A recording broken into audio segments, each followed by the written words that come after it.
دكتور وليدي قلبي.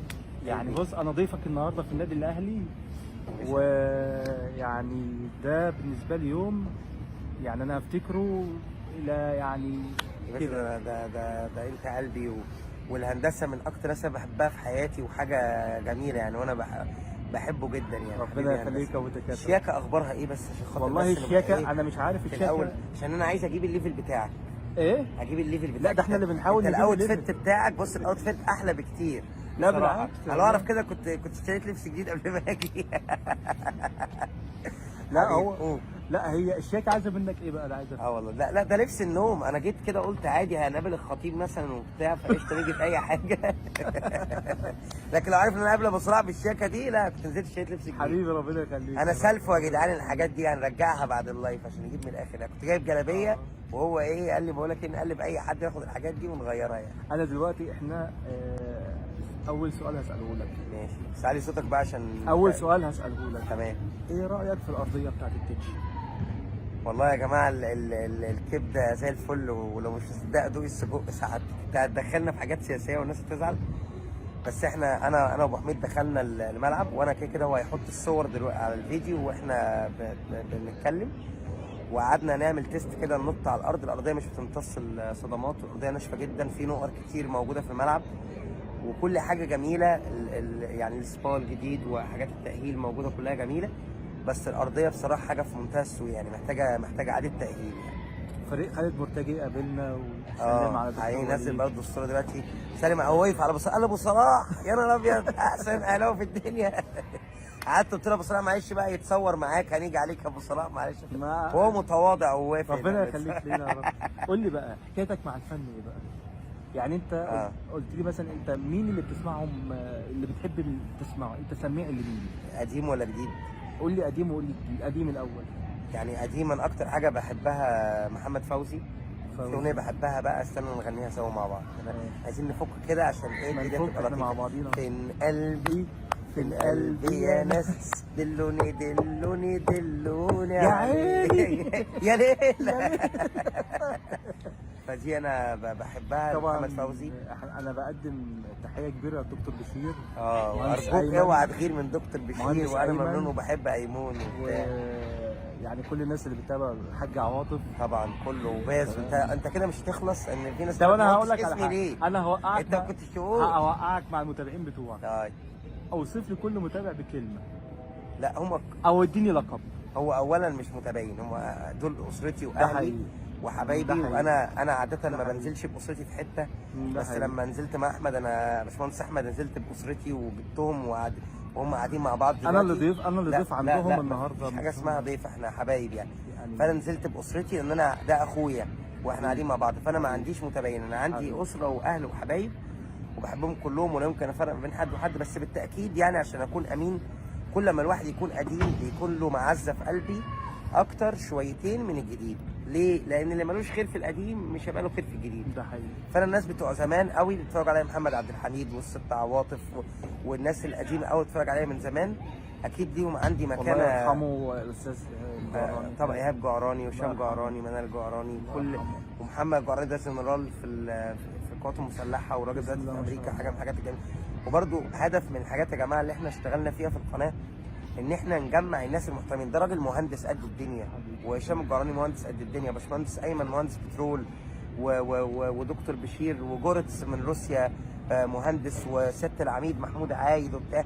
فاحنا معانا، انا امبارح كان معانا دكتور محمد عباس دكتور امراض نساء، ده حقيقي، ودكتور بشير ده دكتور باطنه، وانا راجل كيميائي، وقلنا هنفتح مستشفى، والدكتور محمد جابر في الكويت ده دكتور عظام. بسم الله ما شاء الله. فقلنا نفتح، ومعانا المهندسين كل التخصصات. يبقى انا اللي هبنيها لك بقى. احنا مش باز يجيب لنا بقى المعدات الخشبيه بتاعت المستشفى اللي موجودين فيها دي. فاهم حاجه ان احنا جمعنا ناس محترمين، ناس طبقه القليل زي ما احنا ما بنقول. وعلي صلاح من الشخصيات اللي بتحبك جدا. مين علي صلاح؟ علي صلاح، في واحد اسمه علي صلاح. في حد بيتابعنا ما اعرفوش بصراحه. لا ده بيقول لي والله العظيم، ده مره انا بكلمه بيقول لي والله العظيم، وهو يعني هو ما قاليش اقول الكلام ده. بيقول لي انا الدكتور وليد ده قلبي. حبيبي لا هو علي بيقول كده. انا بنكشه، ده علي ده من ادم الناس، ده علي ده ده حقيقي. بيتابعني من زمان قوي، من ايام ما كنت في معاك. 2000 ولا 3000. معاك. وعلي حاجه من الحاجات الجميله يعني. واستاذ احمد الباز برضه. وبازو الاخصاب منه اتغاظ، انا كل واحد ليه عندي لقطه، خد من ابو صلاح وانسى اللي عدى وراه. طب انا اسمع طب باز. بازو الاخصام منك. يا عيني عليك يا بازو دكتور بشير. اوعى تغير من دكتور بشير. باشمهندس ايمن. انا ممنون وبحب المهندس ايمن. جورتس. افتح محبس. صرف غاز. صرف غاز. سوبر جورتس دايما. يعني الحاجات ان هي معلقه مع الناس، والكلام ده معلق مع الناس، ده نعمه من عند ربنا الحمد لله. بس انا دايما بقول ان اي حد موجود معانا في العيله بتاعتنا انا بتشرف بيه، ودايما احنا لما بنيجي بنختار الناس اللي موجودين معانا بنختار بعنايه عشان الموضوع يفضل بيور. ده راجل مهندس لما يجي يقعد مع ايه؟ يقعد مع دكتور، يقعد مع ضابط، يقعد مع مش عارف ايه، وده الحمد لله بعمل. والناس يعني كلها أنا محترمه والناس كلها ما عدا علي صلاح. انا بنكشك يا علي، اوعى افتكر بتكلم بجد، انا بهزر. وعم هادي. بس ايه رايك فيها بشعري من غير الكاب؟ من غير الكاب لذاذه ولا لذاذة الكاب احسن؟ اروح اجيب الكاب واجي. ايه؟ اروح اجيب الكاب انت واجي. بتغيظني عشان شعرك كبير يعني وانا اقرع ولا ايه؟ شقاوه، واقعد انا اتفرجت على الصور القديمه عامل شعر سشوار مش عارف عامل ازاي وجاي منين وبتاع. ايام ما كان في شعر اوعى خلاص اهو برضه زي العسل، زي العسل والله زي القمر. قول بقى. كان بيسأل يا جماعه ان احنا عايزين نعمل لعبه كده مع بعضينا، دور ال 16 اللي هي ايه؟ اختيارات مين الافضل بتاعه. كان بيقول الاول على المطربين، انا بحب جدا محمد رشدي، بحب جدا العزبي، بهية. معلش انت هتقول ايه الراجل العتيق ده، بس انا بحب لا الاغاني قديمه. بحب ام كلثوم جدا، وبحب عبد الحليم. انت بتحب ايه لام كلثوم؟ وبحب ام كلثوم فكروني، وبحب ام كلثوم لسه فاكر، وسيره الحب هو كله حلو، بس انا اكتر حاجه بحبها لسه فاكر. لسه فاكر قلبي يديلك امان، ولا فاكر كلمه هتعيد اللي كان، ولا نظره توصل الشوق بالحنان، لما تسالني اقول لك. تفتكر الاغاني بتاعت ام كلثوم وعبد الحليم هتفضل تعيش كمان للجيل اللي بعدين؟ طبعا، لان هي مش اغاني، هي قصص بتبدا ببدايه ووسط ونهايه، وفيها دراما وفيها مزيكا حلوه وفيها هدوء بتاع. برضه يعني بحب برضه الجديد، بس بحب الجديد اللي هو لغايه يعني عمرو دياب. لسه كنت بتكلم مع الهندسه، هو مجنون عمرو دياب، وتحياتنا الاكرم برضه، لانه ممكن ايه يشوف الفيديو ده. اكرم ناجي اسوأ يوتيوبر بيتكلم عن الفن في الحياه. فاشل، الفاشل اكرم ناجي. اخبط فيك بقى براحتي يا ابو اكرم خلاص. فبحب عمرو دياب القديم بقى، يعني لسه كنت بقول له بحب عمرو دياب رصيف نمره 5 زي الملايكه، بحب عمرو دياب ويلوموني، شوقنا يا عمرنا طبعا. بس اكتر حاجه بحبها لعمرو دياب بحبك اكرهك. ليه؟ في كوبليه انا هقوله، ولو هو بيحب عمرو دياب بيكمله بقى صح. لا القرب مرتاح له ولا البعد اقدر عليه. لا ده هو قبليها بقى قال لك ايه؟ حاجات غريبه بحسها وانا بين ايديكي، كتير بخاف منك وكتير بخاف عليكي. لا القرب مرتاح له ولا البعاد اقدر عليه. ده الكوبليه ده ينطبق على مين في لعبه الاهلي دلوقتي؟ ده على احمد عبد القادر. لا القرب مرتاح له احمد عبد القادر. يعني احمد عبد القادر لا انت عارف تقول له يعني احساس غريب ممكن يهد جبال. احساسي ده ممكن يهد جبال يضيع. بالحب ليكي وكره ليكي خيط رفيع. لا القرب مرتاح له. يعني احمد عبد لا انت عارف تقول له ما ترقصش كتير والعب السهل، ولا انت عارف تقول له رقص كتير، لان اوقات بتيجي تشتم في احمد عبد القادر تلاقيها جت جول، فتقول له يا ابن اللعيبه، واوقات تانيه تيجي تشتمه. والله يعني احمد عبد القادر ما انتش عارف الليله معاه ماشيه ازاي يعني. فهو انا بالنسبه لي الاغنيه دي احمد عبد القادر. طب اسالك سؤال تاني بقى. خلينا ايه، بما انك فتحت موضوع الكوره واحمد عبد القادر، الاهم او اللي الناس هتفتكره اكتر، بس جونس ابو تريكه في الصفاقس ولا قفشه في القضيه؟ ممكن هو اي حاجه بالنسبه لي القفشه دلوقتي وحشه، يعني اي حاجه مجرد نطق اسم قفشه بالنسبه لي كاهم. بس الاهم، لا البطوله الاهم في تاريخ النادي الاهلي طبعا هي التاسعه. يعني اهم بطوله في تاريخ النادي من الصفاقس هي التاسعه طبعا، لان هي قصاد الزمالك. واحنا بالنسبه لنا يعني انا بتكلم عليا انا بقى، انا راجل بفرح بخساره الزمالك اكتر بكتير لفوز الاهلي. يعني تقول الاهلي يخسر والزمالك يخسر اقول لك ماشي، بس الزمالك يخسر. فان الاهلي يكسب والزمالك يخسر فانت واخد الفرحه مضاعفه بخساره الزمالك. بس لعيبه الاهلي مستخسره تفرحنا. بصراحه اليومين دول الموضوع يعني سيء، وده جاي من مرقعه، الجمهور اللي عمال يمرقع واصل ده مش عارف ايه، وبالراحه على اللعيبه وادعم الناس، تديرهم كليتي، ادعم اللعيبه. ناس انت كواحد دكتور وليد اهو، ايه اللي انت بتستفاده من النادي الاهلي ماديا؟ لا بنستفاد فرحه مش ماديا، فرحه. يعني انا لو جيت من غير احمد صلاح انا معايا الكنت على التلفزيون وبتاع، والحمد لله اقدر اخش اي مكان، بس اللي هو ايه، لو انا راجل عادي من الجمهور، لو ابني جه يخش النادي هيقولوا له لا مش هتخش، لو شايفين جه يخش النادي يقولوا له لا مش هتخش. فاحنا في النهايه اللي مستفيدين من النادي الاهلي هو الفرحه. ده حقيقي. الفرحه احنا ما بناخدهاش ما بناخدهاش ده حقيقي. لا ده مش سهل الموضوع خالص. لو انا بقى العب معاك بقى، اتفضل. لو احنا هنعمل التشكيله المثاليه للنادي الاهلي عبر التاريخ، ماشي. انت تختار وانا اختار. ماشي. يعني جول كيبر حاضر. الحضري يعني ما فيهاش كلام. باك رايت باك رايت في كل التاريخ هتقلب كده من اول 1907 لغايه دلوقتي. من 1907 لغايه دلوقتي. اقول اسلام الشاطر. لا انا ابراهيم حسن يا راجل. الاسلام الشاطر مين؟ ابراهيم حسن. ده ابراهيم حسن. انا حاسس ان احنا عايزين كده عشان نجيب ايه الكادر عليك سنة. مش مشكله. ابراهيم حسن طبعا. ابراهيم طبعا. يعني هو اسلام الشاطر. انا اصلا ممكن اكون انا عشان قديم اصل انا شويه. ليا مشكله مع ابراهيم حسن انه راح الزمالك لا لا بس هو كباك رايت ما جاش زيه ولا هيجي زيه. يعني هو اعلى واحد ممكن تتابعه في الدنيا. هو التوأم ده يعني تهيألي كده ابوهم كان جايبهم في ليله مفترجه، انت فاهمني يعني. سبحانك يا رب يعني. طب باك ليفت معلول بصراحه. معلول. انا بحب جilberto جدا بس معلول. اتنين مساكين. وائل جمعه طبعا. والتاني ها انت هتفاجئوا من اختياراتي دلوقتي يعني. حط لايكات كده وتعليقات. عماد النحاس. وائل جمعه وعماد النحاس. لا انا ابراهيم سعيد ومحمد عبد المنعم. عبد المنعم. دول الاثنين انا العب بيهم. يعني انت ما بتلعبش تلعب بعبد المنعم على وائل جمعه؟ لانه عنده كوره. وائل جمعه قلب وقوه وضرب وبتاع. انا هبدا الهجمه من تحت بقى. انت عايز تشكيله 4-3-3؟ 4-3-3. ماشي. يبقى ابراهيم حسن ومعلول وعبد المنعم وابراهيم سعيد. والله ده لو معايا عبد المنعم وابراهيم سعيد مش هوقف جول. يعني لو دول معايا مش ابراهيم سعيد وابراهيم منعم خلاص مفيش حاجه هتعدي. نص ملعب بقى اثنين. اختار اثنين ديفندرين في نص الملعب. اختار شوقي. ومين؟ وشوقي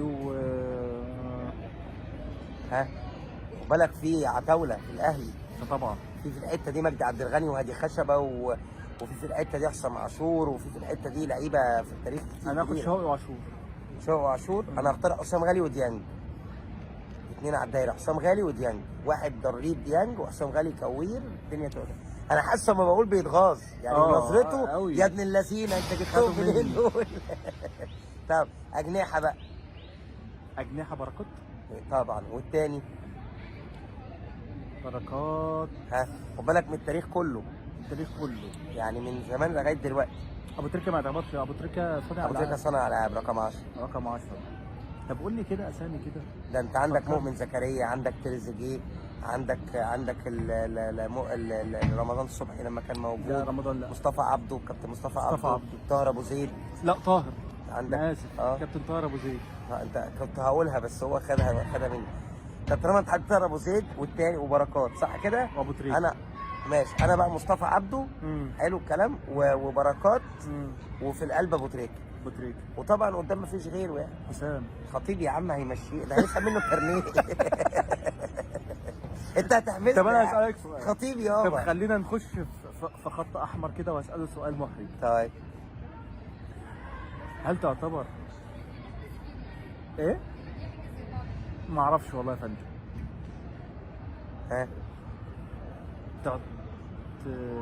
تصنف الخطيب انه احسن لاعب جه في تاريخ النادي الاهلي ولا صعبه؟ احسن لاعب جه في تاريخ الاهلي؟ طبعا. لانه الخطيب كان متكامل. يعني الخطيب يلعب دلوقتي. يعني في لعيبه زمان كانت متالقه في العصر القديم. الخطيب رتمه سريع وعنده مهاره. بيلعب رجلين الاثنين. عنده سرعه. لكن لو عايز بقى تخش في خناقه ولعبكه بس مش هو احسن رئيس نادي في تاريخ النادي الاهلي. هو احسن لاعب في تاريخ النادي الاهلي لكن كاحسن رئيس ولا تاني احسن رئيس في تاريخ النادي الاهلي ولا تالت احسن رئيس في تاريخ النادي الاهلي. هو الخطيب احنا ما بنقولش على احنا بنحبه واحنا عارفين ان هو بيحب النادي طبعا. وادى كتير للنادي ويعني زي يعني مش اتهان. الناس غلطت فيه كتير عشان النادي وهو استحمل. صح. تمام. واحنا بنحبه ولكن هو يعني اداريا عارف هو واخدها جد قوي ليه كده وبتاع. احنا بنهزر يعني تحس كده ان الخطيب يعني الخطيب احسن رئيس نادي في تاريخ الاهلي؟ لا. انا بالنسبه لي ولا تاني ولا تالت. انا بالنسبه لي صالح. كابتن صالح وكابتن حسن. كابتن حسن حمدي ده رقم 2، وهو ممكن يجي مع محمود طاهر، يعني حاسس ان في يعني ايه اتزان، مش بعاد عن بعض. يعني محمود طاهر احسن من كابتن الخطيب لا الاثنين مع اداريا. بعض، الاثنين مع بعض. محمود طاهر خد بالك فرع التجمع اللي احنا هنفتحه قريب ده اللي حط الحجر الاساسي بتاعه كان محمود طاهر. ده حقيقي. اهم لعيب في الفرقه موجود دلوقتي علي معلول، جاي مع محمود طاهر. الشناوي اللي احنا بنتكلم مع علي ده جاي مع محمود طاهر. لكن انا شايف ان هما الاثنين، ومفيش تخوين لمحمود طاهر. الناس بتعمل محمود، لا برده ما هو كان رئيس النادي الاهلي وكان موجود في النادي الاهلي. فالاثنين في نفس المسك. انا بالنسبه لي صلاح سليم ده في حته ثانيه خالص، يعني مش بس انشاءات ولا تطوير نادي بتاع، لا الراجل حط لك دستور اللي احنا ماشيين عليه بتاع النادي الاهلي ده، اللي هو اللعيب اللي يخرج عن النص ده احنا هنعمل معاه ايه، اللعيب اللي ما يكونش ملتزم في الملعب هنعمل معاه ايه، العنجهيه بتاعت رئيس الاهلي اللي يقول لك لا انا ما اقعدش في الصف الثاني ولا انا ما استناش. يعني كان المفروض كان في طياره لاحد الرؤساء جايه هنا في النادي، وقالوا له استنى عشان هو كان رايح زياره الاوبرا. يعني قالوا له استنى، ما هو مش جاي يزور النادي الاهلي، لو جاي يزور النادي الاهلي نستناه، لكن هو مش جاي يزور النادي الاهلي نقعد ليه يبقى موجود ليه وبتاع. فالصوره بتاعت النادي الاهلي وشخصيه رئيس النادي الاهلي كانت موجوده عند كابتن صالح. كابتن حسن راجل باللغه الدارجه بتاعتنا كده كفحتجي، يعني ادارجي، راجل ادارجي شاطر، وراجل بيعرف يجيب حقوق النادي وعقود رعايه، وبيعرف يعمل علاقات كويسه مع الناس. كابتن خطيب ربما لانه ادبه الزياده ضره في بعض الاحيان، وصبره الزياده ضره في بعض القرارات برضه، يعني بقى في بطء مش صبر في القرارات. يعني لو انت شايف اللي عمله قفشه مع جمهور الاهلي في الستوري، لو مع كابتن صالح مع كان كابتن مشي، صالح، لو مع كابتن كم حسن لاعب كان مشي. من النادي السنه دي كان يمشي مع كابتن صالح سليم؟ ده كتير، يعني احمد عبد القادر بعد اللي عمله ده كان مشي، لو ثبت الفتره موجوده كابتن صالح كان مشي بعد ما قال على الجمهور اوساخ وبتاع. قفشه بعد اللي عمله ده برضه كان اتكل على الله، كان مشي، ما كانش قاعد في النادي. واصرار الشناوي على الشاره وانه يلعب. والشناوي مع كابتن حسن خد الشاره من عصام الحضري بعد غلطه في ماتش بتاع مولوديه الجزائر مع شباب بلوزداد. على فكره احنا دايما لما اللي بيتمرن على النادي وبيمشي احنا بنجيب احسن منه. صحيح. يعني هم مش يعني هم اكبر من ابراهيم محسن يا جدع، اكبر من رمضان حتى مع الخطيب، ومضى احسن من بنفسه عصام عاشور وعبد الله السعيد وبتاع. ده عبد الله السعيد وهو قاعد على الكرسي بهدومه قد قفشه 100 مره. ابراهيم سعيد مثلا، وابراهيم سعيد كتير، ومحمد عباس قبل كده برضه، وعمرو سماكه. عمرو سماكه ده قد قفشه 80 مليون مره يعني. بس فالامور كده. المهم ان احنا ناخد الدوري السنه دي، واحنا متصورين صوره انا وابو صلاح هننزلها وعاملين فيديو هننزله ان شاء الله بعد ما ناخد الدوري بامر الرحمن باذن الله تعالى، وناخد كل البطولات. واحنا في الاول وفي الاخر بنحب الاهلي مهما كان، حتى لو هو بيضايقنا حبتين، بس الاهلي اللي عندنا حاجه كبيره. والاهلي بقى لو هنمثله باغنيه لعمرو دياب، المفروض هو اللي ينكشني وانا اللي عمال انكش فيه، مش عارف. طب استنى كان فل وحلو، فتحنا الكاميرا مديها جد قوي. لا انت عايز حاجه لعمرو دياب يعني النادي الاهلي على الحاله دلوقتي؟ لا بالنسبه لك، بالنسبه لي الاهلي، النادي الاهلي ده لو انت هتمثله باغنيه لعمرو دياب، هقول ان هو معاك قلبي، وبلاش تغيب عني بتوحشني. يا عيني، يعني فعلا الاهلي يا عيني. يعني بذمتك انت في كاس العالم ده مش كان بيوحشك الاهلي؟ يا جدع ده انا وحشني الاهلي وانا في الاهلي. لا بس تصدق بالله، بس انا اتغميت امبارح. الحمد لله. يلا هو برضه ايه يعني، لاجل الورد ينسيل او ليه، هم ان شاء الله يتعادلوا الوقت اللي جاي والامور تبقى افضل، وان شاء الله القصه هيتعادلوا ان شاء الله باذن الله. واحد هيتعادل كل ما عدا علي صلاح، ما عدا علي صلاح، بس مش هنقول له حاجه. كله تحيه علي صلاح. لا حبيبي، هتقول لي نكته حلوه ولا كده؟ ايه لا بلاش. ليه؟ قول لي نكته حلوه. لا بلاش. قول لي نكته. ما تعرفش يعني حاجه ضحك، موقف ضحكني. موقف في شغلك ضحكك حلو. موقف في شغلي ضحكني. انا هاخد منه البتاع ده وهنزله عندي على القناه على فكره. ماشي. موقف في شغلي ضحك. بص، مره يعني تيجي تكلم الصنايعي مثلا تقول له اعمل لي الحيطه دي كذا، حلو. هو عامل يقول لك لا انا هعملها بالطريقه دي، احنا بنعملها بقالنا 100 سنه كده. يا ابني اسمع كلامي، لا مش عارف ايه، ما بيش وجدال. في بقى معايا واحد بقاول حلو بتاع عازل، قلت له اعمل لي دي كده، قال لي حاضر. تمام. انت اتعجبت؟ قلت له بس كده، قال لي قلت له اعمل لي الزياده دي، قال لي حاضر. حلو. فاستنيته يطلب مني فلوس، فلقيته بيقول لي ايه، لا ده شغلي انا هاخد عليه فلوس زياده دي، انت ليك العازل. انت حضرتك عايز ايه؟ اقول له كذا، يقول لي حاضر. ما بيجادلش. انت استغربت؟ انا مش استغربت، انا قلت له انت اسمك ايه؟ انا لو خلفت ابني مش هيسمع كلام هسميه. لا مش كده، انت اسمك ايه يا عمي؟ انت لو اسمك طفشه النجار انا هسمي ابني. اللي هو انت مفيش ربنا يا رب ربنا يجزاك يخليك الخير. يا رب، والله وفعلا زي ما بقول كده، والله الواحد بيلاقي ناس ساعات في شغله بيسمعوا كلامه اكتر من مراته وعياله، فبيبقى عايز ياخدهم معاه البيت. طب أنا عايز قبل احطه في المحميه. قبل ما نقفل بقى، قول لي يعني اختار معايا بقى 10 اغاني لعمرو دياب تصنفهم ان هم الاحسن في التاريخ. 10 اغاني لعمرو دياب 10. اقول لك اللي انا بحبهم. قول اللي انت بتحبهم. يعني او اكتر حاجه انا بحبها لعمرو دياب بحب تكراهي. ماشي، دي انا واحد. بحبها جدا الاغنيه دي. واحد. وتاني اغنيه بحبها لعمرو دياب يا عمرنا. يا عمرنا. يا عمرنا يا قلبي. تعرف ان انا في منها اتنين نسختين اه كلماتهم مختلفين، في واحده بالعود وفي واحده مقسومه عاديه. لا انا بحب المقسوم دي، هو معظم اغاني عمرو دياب كلها مقسومين. اكرم ناجي دلوقتي زي اكرم ناجي هو اصلا ملوش فيها، هو شغال روح اتكلم في حاجه ثانيه غير الفن. اكرم من شغلانتك. تالت واحده الثالثه بحب وماله. وماله. بحبها جدا، أنا اغنيه جديدة. جميله وبتاع. بس هي جديده بطعم القديم. طب بتاع لو عمرو وماله دياب. دي نزلت النهارده تنجح؟ اي بص، الاغاني اللي بقولها دي لو نزلت بعد 80 سنه تنجح وتتسمع. وماله بحبها جدا، بحب زي الملائكه جدا. وخد بالك قبل الجواز ام ادم بقى بقطع الحته دي يعني. ام ادم كنت بحاول ان انا ايه يعني انا اسف في اللفظ، كنت بشقط بزي الملائكه دي. يا ما يتحكيش يعني عليه. اقعد اقول لها ما يتحكيش عليها، اقعد بقى اسبل وبتاع. بس كنت ايه امور عن كده، كنت شبه حسين فهمي قبل الجواز. بعد الجواز بقيت شبه حسين الشربيني. لا بس دلوقتي ما بقاش في مجهود في الشقه، هم اللي بيشقطوا. طب فين طبعا يعني ليه؟ لا احنا كبرنا. كنا احنا كبرنا خلاص يا عم. خلاص عشان العيال بقى. لا عشان العيال. احنا كده قلنا 4. 4 5 5. استنى بقى عشان ايه بحب ويلوموني. جميله ويلوموني، بحبها جدا. ادي 5 6. انا مش بقولهم بالترتيب بالنسبه لي، بس انا بقول ان انا بحبهم لعمرو دياب يعني. اساعدك افكرك؟ لا انا فاكر انا، بس انا بجيب اللي انا بحبهم يعني. بحب جدا. كان في اغنيه وغناها لبنته، يا كنزي وكل ما ليا حياة قلبي ونور عيني. بحبها برضو، اغنيه من الاغاني الجميله. وفي اغنيه جديده اللي هي ما بقتش اقول للناس عن اشواقي وتعذيبي. ما بقتش اتكلم عن نفسي ولا عن اشواقي وتعذيبي، ولو جت سيرتك قدام مني ما بقتش اقول ده حبيبي. ايوه اتغيرت، ما فيش حاجه في الدنيا بتفضل على حالها. اسمع ايوه اتغيرت. ايوه اتغيرت. انا بحبها دي جدا. انا كده 8 ولا 7؟ انت كده ما اعرفش بقى، قول 3. انا كده 7 بقى. انا كده فضلت 3. هو تاه مني واحنا بنتكلم.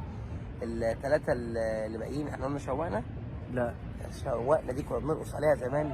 اول ما يبدا يقول لك شوقنا شوقنا وتقعد بقى اكتر من ميال.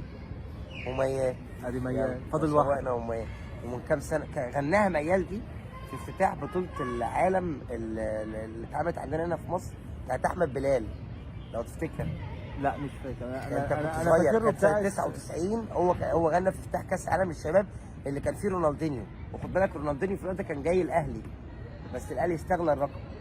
يعني كان النادي بتاعه يبيعه ب $25,000 والاهلي قال لك لا هو انا اخري $8,000. يا نهار اسود والله العظيم. والله رونالدينيو كان اول مره اعرف المعلومه دي. لا المعلومه دي بقى عايز عشان ما حدش يقول انا بهبد، خش على اليوتيوب واكتب عادل القيعي يتحدث عن رونالدينيو. كان جاي الاهلي والله. يا خبر. ووقفوا على الرقم من 8000 ل 25,000. كنا جبناه يا عم. كان زمانه دلوقتي احسن من برونو سافيو. كان هيبقى احسن من شيكابالا. انا عايز اسال سؤال صح. سؤال. ايوه. ليه شيكابالا اسطوره؟ عشان بيكره الاهلي. هو في الزمالك لما بيجوا يحاولوا يفخموا في اي اسم او في اي لعيب لازم يكون البني ادم ده بيكره الاهلي جدا. مش شرط يكون بيحب الزمالك، لان عبد الحليم علي ارقامه اعلى بكتير من شيكابالا. مش اسطوره. عبد الواحد السيد بطولاته اكتر بكتير من شيكابالا. كمهارات حازم امام ولا شيكابالا؟ لا شيكابالا. انا قلتها قبل كده والناس زعلت. لو انت هتحط شيكابالا في الميزان كانديفيدوال سكيلز او مهارات فرديه للعيب، شيكابالا اعلى من اي حد. يعني سرعه ومهاره وواحد على واحد وقوه وبتاع. بس العقليه عقليته. ما هو في كلمه هيفهمها الهندسه واحنا هنترجمها بعد كده مع بعضينا. بتقول لك ايه؟ تالنت ويزود سمارت اتيتيود ديسابير. الموهبه بدون قياده ذكيه بتختفي. انت لو احسن مهندس في الدنيا بس دماغك مش حلوه، يعني انت عندك علم بس ما عندكش القدره انك ايه ازاي ان انت تسوق العلم ده، تسوقه. يعني ممكن تلاقي حد اكاديمي شاطر جدا بس على ارض الواقع مش كويس. يعني ممكن تلاقي واحد تساله في اي حاجه في المنهج يجاوب 10 على 10. طب تعالى اعمل لي مشروع. طب تعالى ابني البنايه. طب تلاقيه ما يعرفش. صح ولا؟ ممكن تلاقي واحد نظري نص نص بس في العملي تمام. بدون ذكر اسماء، انا اعرف ناس من اوائل الدفعه واعرف ناس من اللي كانوا بيعدوا صافي. ايوه. يعني ينجح. يعني في ناس كده ايه يقول لك ناجح على على الحروكرو. وما شاء الله عندهم شركات أيوة، مقاولات. أيوة. ليه بقى؟ بيعرف يدير الشغل. ما احنا بقى اتفقنا اللي بينجح في الحياه دي الاذكى ولا الاكثر مهاره؟ لا الاكثر مهاره. الاذكى. صح الاذكى، انا اسف. اللي بينجح في الحياه ممكن تكون امكانيات، يعني عمرو دياب احنا عمالين نتكلم عليه اهو، صوته مش بقوه صوت علي الحجار، ولا بقوه صوت محمد ثروت، ولا بقوه صوت مدحت صالح، بس هو ذكي. بس هو بني ادم ذكي قدر يفضل موجود على القمه طول الوقت ده. ابو تريكه ما كانش امهر حاجه في وقت جيله، وكان في لعيبه عندهم كوره اعلى منه، بس هو راجل قدر بذكائه يشتغل ويبقى احسن حاجه. فاحنا بنقول دايما حتى في اللغه الدارجه بتاعتنا كده في الشغل يقول لك سمارت وورك مش بيتر ذان هارد وورك. تشتغل بذكاء. شغل ذكي يعني ده راجل مهندس ممكن ايه تك تك تك تك في ساعتين يخلص، واحد تاني 3 ايام بقى على ما يعمل بقى الحاجه، وانت ممكن تعملها انت بجوده احسن، بس انت عشان قدرت توظف ذكائك. زي في الملعب اللعيب الذكي احسن من اللعيب الفحيت اللي بيجري كتير وهكذا يعني. فشيكابالا راجل عنده مهاره كانه معاه عربيه بي ام دبليو راكبها واحد ما بيعرفش يسوق، فعمال يخبط بيها في الحيطه هنا ويخبط بيها في الحيطه كده يعني. اللي بتتكلم عنه ده واحد زي اكرم توفيق، لعيب بيلعب باندفاع بزياده عن اللزوم. لا انا هقول لك اسماء لعيبه كتير في الاهلي جت واساطير وما كانش عندهم كره عاليه. انا احمد السيد ما كانش عنده كره عاليه. لا ما كانش. شادي محمد ما كانش عنده كره، ما كانش عنده مهاره عاليه وما كانش عنده كره كبيره. بتيجي تتكلم على احمد فتحي ما كانش كوير بمهاره الكوره. اكرم توفيق ما كانش مشير حنفي ده كان في مساك في التسعينات في الاهلي اسمه مشير حنفي، مش عارف تسمع عنه ولا لا؟ ده مشير حنفي ده لو هو ماسك مهاجم من الخصم والمهاجم ده اتغير كان بيطلع يتغير معاه يقعد معاه على الدكه برضه، هو مش فاهم هو انزل يمسك فلان. ياسر ريان هقطع عنه، لا ياسر ريان ده كان لعيب جامد جدا. يعني ياسر ريان ده اصلا الجيل ده بقى اللي انا وعيت عليه في الكوره، انا بشجع الاهلي من سنه 93. فالجيل بتاع محمد رمضان وياسر ريان وحسام ابراهيم ومشير حنفي وهشام حنفي ومحمد عماره واحمد داخل احمد سامي المدرب ده كان باك ليفت في النادي الاهلي، مصطفى كمال وعصام الحضري وشوبير. الجيل ده اللي انا وعيت عليه في النادي الاهلي. في لعيبه بقى ما خدتش حقها في النادي الاهلي زي محمد رمضان، يعني ده كان حته مهاجم زي الفل، ومهاجم في الفتره دي برده زي قفشه اللي بيعمله ده. كان في واحد لعيب في الاهلي كان جنب جسمه عبد الجليل، كان نفس الحوار بتاع قفشه دي. قفشه خسر كتير شايف نفسه طبعا. هو النهارده ربنا سبحانه وتعالى لما يديك نعمه لازم تحافظ عليها، لازم ان انت تحافظ على نعمه ربنا اديها لك. قفشه ليه؟ ما انت النهارده لما انت بتنور وتكبر بيبدا رجل اعمال يقول لك تعالى مش عارف ايه، بتبدا الناس تقف تتصور معاك في الشارع، بتبدا حد يقول لك تعالى مش عارف ايه. لو انت عشت في حالتك ان انت نجم دي انت وقعت.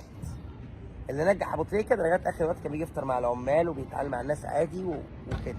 مصادقه الناس كتير دي تقدر تدخل جوه دماغك انت حلو، اللي بيتكلم عليك ده رجال الكترونيه دول مش عارف ايه ويوقعوه، لكن هو قدامه فرصه انه يرجع. يعني هو لسه في منتصف الطريق الغلط ممكن يرجع، لكن لو كمل كده قفشه يخرج بره الاهلي مش هيبقى ليه وزن، هيبقى زيه زي محمد ابراهيم وصالح جمعه واللعيبه اللي مشيت.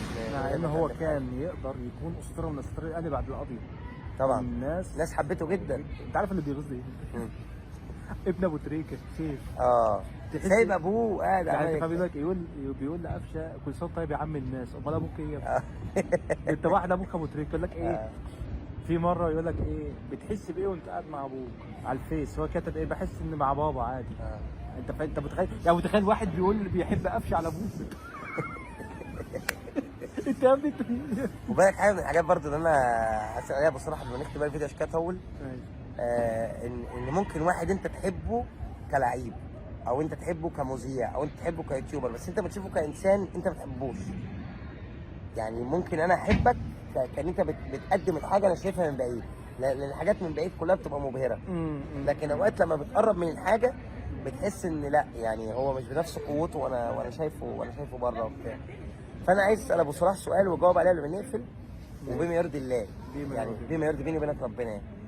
هل انت حاسس باختلاف في تعاملك معايا النهارده واليوم اللي احنا قضيناه مع بعض مشينا ولفينا النادي كله مع بعضين عن اليوتيوب؟ ده الاولاني. والنقطه الثانيه ايه الجديد اللي انت شفته معايا النهارده ما كنتش متخيل ان هو عندي عن ما انت كنت بتتفرج عليه واحنا موجودين، او ما فيش زي ما هو زي ما انت شايف؟ شوف انا هقول لك على حاجه، الكلام ده انا قلته. هو انا بحبك يعني مش عشان الاخبار، ده رقم واحد، مش عشان اي حاجه. اول حاجه انت يعني انا بنبسط لما بتفرج عليك، دي الامانه بنبسط، مفيش اي معيش فكه بس بعد الفيديو هبقى ايه نسحب بقى. انا قابلت واحد الادب كله، يا قلبي، الذوق يا كله، يعني الله يرحمه الوالد عرف، الله يكرمك. وراجل الله يعني يكرمك حبيبي. شخصيه محترمه وراجل حبيبي بس يعني ايه ويعني غير اليوتيوب، حبيبي على اليوتيوب بقى بيبقى واخد راحته يا عيني يا ليل. يا ليل. لا هنا بيبقى يعني وسط ناس وبتاع. شخصيه ديسنت حبيبي يا ابو صلاح، محترم، وانا يعني انا بقلده، انا كنت بقلدك يا ابو صلاح عشان انت راجل جميل فانا بقلدك. حبيبي. لا طب ايه اللي انت حسيته مختلف؟ مختلف؟ غير ان انا طلعت اطول منك. والله يا جماعه ما اطول مني بكتير، يعني هو انت كام سنتي؟ انا 100 تقريبا 74. لا طب هو 174 انا 169، يعني القصه كلها مثلا 5 سم في 5 سم. انا ما كنتش عارف انك قصير كده، يعني انا عارف ان انا قصير بس احنا حالنا من بعض برضه، الدنيا مش عاليه. ده حقيقي. اللي انا شفته مختلف في دكتور وليد لما قابلته ان هو لا مثقف جدا. حبيبي يا ابو صلاح، يعني لما اتكلمت معاه انا حسيت ان الراجل ده يعني طب ايه الحاجه السلبيه؟ يعني بدون مبالغه هو يقوم اي حد من اللي قاعدين على يا قلبي التلفزيون. يا قلبي، ايه الحاجه السلبيه؟ متاخر عليا بس. والله العظيم 3 يا جماعه، والله عشان برضه اوثقها في الفيديو ده، انا نازل من بدري بس العربيه اللي انا جاي فيها انا معيش عربيه، انا بعت عربيتي وانا قايل انا بصراحه مش هجيب عربيه. ركبت تلعب يومي ولا هجيب تويوتا كرولا، ده الحمد لله وانا راجع، بيومي ده بيبقى وانا راجع عشان ياخد الحاجه. فاللهم صل على حضره الرسول صلى الله عليه وسلم، الراجل لف بينا كتير قوي والله العظيم، يعني لدرجه والله العيال ناموا وانا جاي في العربيه وصحيتهم قبل ما احنا ما ننزل يعني. بس انا مبسوط طبعا بابو صلاح والنهارده انا اكتسبت اخ جديد، والله انا كنت بحبه كتير قبل ما اشوفه، بس بعد ما شفته حبيته حبيبي اكتر يا يعني. ابو التكات حبيبي، ده اقل حاجه عندي. حبيبي يا ابو صلاح حاطط برفان جنان يا جماعه، بقت حبه واحنا ماشيين بقى. تعرف البرفان ده ايه؟ ايه ده بريحه الشيشه. العب عشان كده شيشه بعسل نحل. عايزين نشيش بقى، انا قبل ما انزل مستحمي بصابونه. يلا سلام، باي باي.